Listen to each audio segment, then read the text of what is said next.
ابو حازم کہتے ہیں میں نے سہل بن سعد سے پوچھا کیا رسول اللہ صلی اللہ علیہ وسلم نے کبھی میدا کھایا تھا؟ تو سہل نے جواب دیا جب اللہ تعالیٰ نے نبی صلی اللہ علیہ وسلم کو نبی بنایا، یعنی جب سے آپ کو نبوت ملی، اس وقت سے وفات تک رسول اللہ صلی اللہ علیہ وسلم نے میدا دیکھا بھی نہیں. اتنا پرہیز کیا اس سے. نبوت سے وفات تک میدا دیکھا بھی نہیں. میں نے پوچھا کیا رسول اللہ صلی اللہ علیہ وسلم کے زمانے میں آپ کے پاس چھلنیاں تھیں؟ کہا کہ جب اللہ تعالیٰ نے آپ کو نبی بنایا اس وقت سے آپ کی وفات تک رسول اللہ صلی اللہ علیہ وسلم نے چھلنی دیکھی بھی نہیں. میں نے پوچھا آپ لوگ پھر بغیر چھنا ہوا جو کس طرح کھاتے تھے؟ بتایا ہم اسے پیس لیتے، پھر اسے پھونک دیتے، جو اڑنا ہوتا اڑ جاتا، جو رہنا ہوتا رہ جاتا، پھر اسے گوندھ لیتے اور پکا کر کھا لیتے. انس فرماتے ہیں کہ نبی صلی اللہ علیہ وسلم نے کبھی میدے کی باریک روٹی نہیں کھائی. گندم کی طرح جو کو بھی پسوا کر آٹا بنا لیا جاتا اور اس سے روٹی بنائی جاتی. ابن عباس کہتے ہیں کہ نبی صلی اللہ علیہ وسلم کئی راتیں مسلسل اسی طرح خالی پیٹ گزار دیتے کہ اہل خانہ کو رات کا کھانا نہیں ملتا تھا اور اکثر انہیں کھانے کے لیے جو کی روٹی ملتی تھی، گندم کی نہیں، اور میدا تو بہت دور کی بات. ابو امامہ کہتے ہیں کہ رسول اللہ صلی اللہ علیہ وسلم کے گھر میں کبھی جو کی روٹی بھی بچی نہ رہتی تھی، یعنی اتنی نہیں ہوتی تھی کہ بچ جائیں. اور ہمارے عام طور پر لوگ کیا کرتے ہیں، کھاتے کم ہیں اور باقی چھان بورا بیچتے رہتے ہیں. تنوری روٹی. ام ہشام بنت حارثہ کہتی ہے کہ ہمارا تنور اور رسول اللہ صلی اللہ علیہ وسلم کا تنور 2 سال یا 1 سال یا اس کا کچھ حصہ تک ایک ہی تھا، یعنی ہم ایک ہی تنور میں روٹی لگاتے تھے. انس بن مالک فرماتے ہیں کہ ام سلیم نے نبی صلی اللہ علیہ وسلم کے لیے روٹی تیار کی اور اس میں کچھ گھی بھی لگایا، پھر کہا نبی صلی اللہ علیہ وسلم کی خدمت میں جاؤ اور انہیں بلا لاؤ. روز گھی لگی روٹی کھانا آپ کا معمول نہیں تھا. اب ہماری غذائی عادات اور نبی صلی اللہ علیہ وسلم کی غذائی عادات میں کتنا فرق ہے. طاقتور کون زیادہ ہے، صحت مند کون ہے؟ وہ تھے یا ہم ہیں؟ یس. آپ کا کیا خیال ہے جس ملک میں ہم رہتے ہیں ہر گھر میں پراٹھے پکتے ہیں؟ پکا سکتے ہیں؟ افورڈ کر سکتے ہیں؟ مثلا ایک مزدور کی جو سرکاری سطح پر آمدنی ہے وہ کیا ہے 8,000، کہ اس سے کم ویجز نہیں دیے جائیں گے. سب کو 8 بھی نہیں ملتی. ایک گھر کا مرد اگر 8,000 یا 10,000 کما کے لاتا ہے، ان کے لیے تو آٹا پورا کرنا بھی مشکل ہے. وہ مکان کا کرایہ دے گا، وہ بجلی کا بل دے گا، وہ گیس کا بل دے گا، وہ کیا پکائے گا اور کیا نہیں پکائے گا. اگر 2-3 بچے بھی ہوں تو وہ کس طرح جیے گا.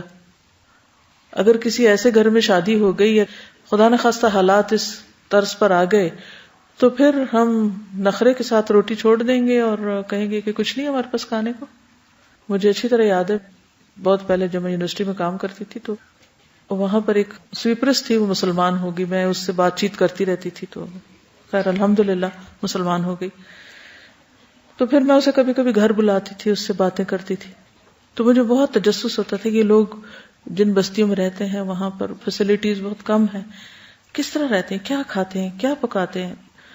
تو میں اس سے اکثر پوچھتی اچھا آج کیا پکایا، تم نے کیا کھایا. اور ویسے بھی ایک ایوریج مائنڈ کے ساتھ اگر آپ نے کنیکٹ کرنا ہے اور آپ نے اس کو اسلام کی دعوت دی، وہ مسلمان ہوگی، تو تھوڑا ایک تعلق رکھنا اور حالات جاننا بھی ضروری. تو اکثر بتاتی تھی کہ مرچیں دہی میں گھول لیتے ہیں، اگر دہی نہ ہو تو پانی میں گھول کے روٹی کے ساتھ لگا کے کھا لیتے ہیں. اور کبھی کہتے تھے آٹا بھی نہیں ہوتا تو صبر کر لیتے ہیں.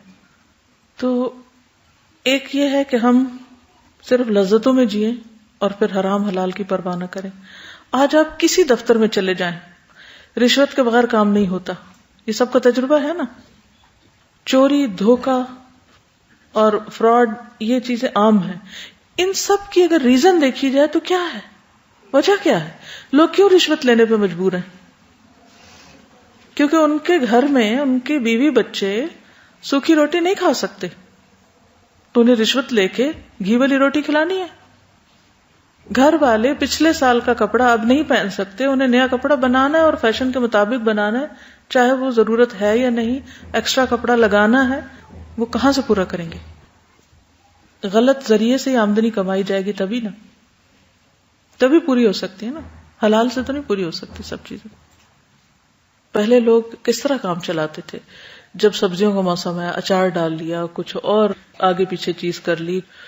اگر ایسی جگہ رہتے ہیں گائے بکری رکھ سکتے ہیں وہ رکھ لی, اس کے دودھ سے کوئی ملائی نکال لی, کوئی مکھن نکال لیا, اور کچھ نہیں تو لسی. میرا بچپن گاؤں میں گزرا ہے کچھ عرصہ, تو میں دیکھتی تھی کہ وہاں صرف ایک دفعہ دن میں سالن پکتا تھا, اور کئی دن کے بعد گوشت والا آتا تھا اور اس سے لوگ گوشت لیتے تھے. اور کوئی ہر روز نہ گوشت ہوتا تھا اور نہ ہر روز سبزیاں اتنی ہوتی تھی.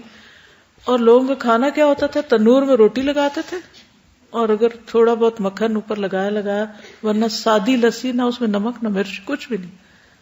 روٹی توڑی اور اوپر سے تھوڑی سی لسی پی لی اور اسی طرح کھانا کھا لی, یا پھر تھوڑی سی دہی کے ساتھ روٹی لگائی کھا لی. اور سارا سارا دن کھیتوں میں کام کرتے دکھائی دیتے تھے, ہیلدی اسٹرانگ, نہ سردی کی پرواہ نہ گرمی کی پرواہ.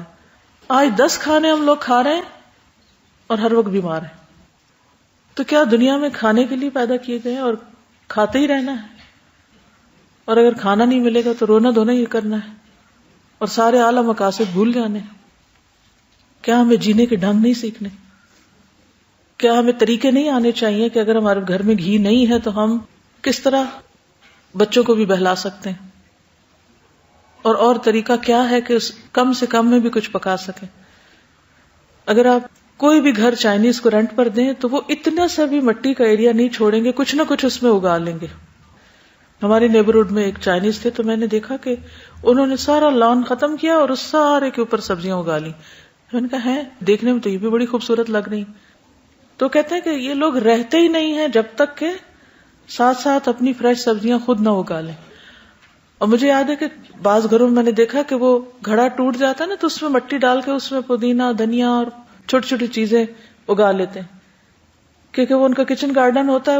وہیں سے ہی کوئی دہی میں ملایا, کوئی کسی چیز میں ملایا اور گزارا کر لیا, کام چلا لیا, لیکن حرام لقمہ نہیں کھایا. جو گوشت حرام سے بنتا اس کے لیے کیا ہے, آگ ہے. اللہ تعالیٰ اس سوکھے میں بھی لذت ڈال دیتا ہے, لیکن جس کے منہ کو حرام لگ چکا ہو پھر اسے حلال میں لذت کہاں سے آئے گی. اگر ہم واقعی چاہتے ہیں ہماری نمازیں قبول ہوں, ہماری دعائیں قبول ہوں, ہماری عبادتیں قبول ہوں, آخرت میں جنت ملے, تو پھر ہمیں صرف ظاہری سنتوں پر عمل نہیں کرنا, اس کے آگے جا کر بھی دیکھنا ہے کہ ہمارا لقمہ جو ہے وہ حلال کا ہے یا نہیں. اور صرف لذت کے لیے کھانا تو کوئی کھانا نہیں. تو ایسے مختلف طریقے سوچئے کہ اگر آپ کے پاس زیادہ آمدنی نہیں ہے تو کن طریقوں سے آپ اپنا پیٹ بھر سکتے ہیں. اگر آپ کے گارڈن میں دھنیا پودینہ لگا ہوا ہے تو تھوڑی سی نمک مرچ ڈال کے آپ اس سے بہترین چٹنی بنا سکتے ہیں اور مزے سے کھانا کھا سکتے ہیں. اسی طرح بچوں کو آپ نے عادی کر دیا ہے میدا کھانے کا, تو اس کے آلٹرنیٹ کے طور پر آپ آٹے سے بھی بہت سی چیزیں بنا سکتے ہیں.